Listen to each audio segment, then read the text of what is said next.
Leno for 2-0, and it is.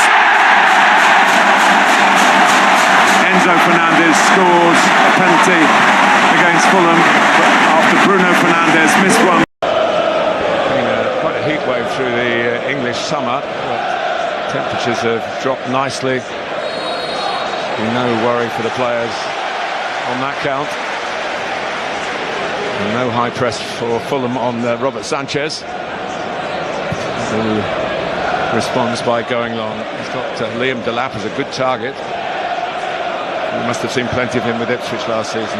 Oh, I mean, he was one of those players that could just kind of drag a team along with him. The way he plays, his style is like a kind of like a snowplow sometimes, isn't he? The way he just, you know, powers through people, very direct, very physical, loves that side of the game. Interesting to see how he's going to develop in a Chelsea shirt.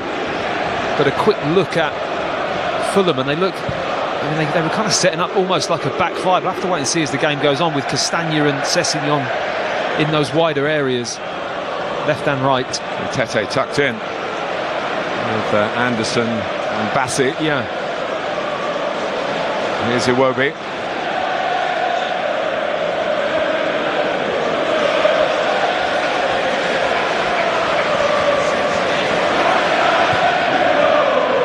Here is Castagna, but he can't get to that one. Just a front.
Come on, Chelsea!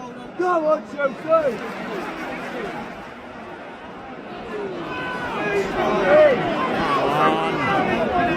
Keep moving quickly, Chelsea.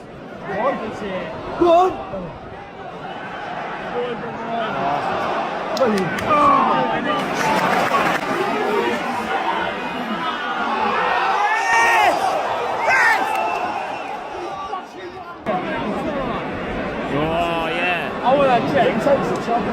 As the review, Fulham 30, makes his body unnaturally bigger. Therefore, my final decision is penalty kick.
Two Ukrainian MiG-29s, flying low at just 100 meters, slipped silently into hostile skies. Ahead, a heavily fortified Russian command hub, shielded by S-400 batteries and Tor defenses.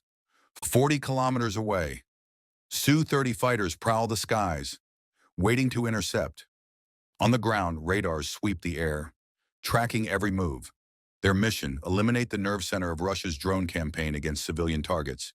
Their obstacle, deliver AASM hammer strikes before being hunted down. This wasn't just another military post. It was the control brain of Russia's UAV fleet, orchestrating countless raids on Ukrainian cities. From here, operators unleashed waves of Orlan 10s and Shahed-1 36 drones that turned neighborhoods into firestorms. Footage of drones hitting apartment blocks, power stations, and fuel depots showed the devastation. Inside, console, antennas, servers kept electronic warfare running nonstop. Destroying it meant more than smashing machines. It meant breaking the chain of attacks, leaving millions powerless and under constant threat. As long as it stood, every Ukrainian city lived in danger. That's why the mission carried such weight. Taking down this hive of drones could give Kiev, Kharkiv, and Odessa room to breathe. For this strike, ordinary munitions wouldn't do. The MiGs carried France's AASM hammer-guided bombs, smart weapons born from standard bomb bodies. Folding wings, navigation kits, and rocket boosters stretched their range to over 60 kilometers when dropped from altitude. Pilots no longer needed to fly directly overhead. They could launch from afar, staying outside the deadliest zones. Against hardened targets, the hammer promised pinpoint accuracy, able to pierce concrete and obliterate entire command rooms. It wasn't chosen by chance. It was the only way to strike, without turning the mission suicidal. Inside the cockpit, visibility was razor-thin. The horizon raced past. Hills flashed beneath them. Altimeters showed barely 120 meters. At this height, a single slip meant death, but also survival. The tactic, terrain masking, using the land itself to hide from radar. The route demanded weaving across Sumy Oblast, valleys and ridges mapped through months of reconnaissance. Satellites, drones, intercepted signals revealed gaps in Russian coverage.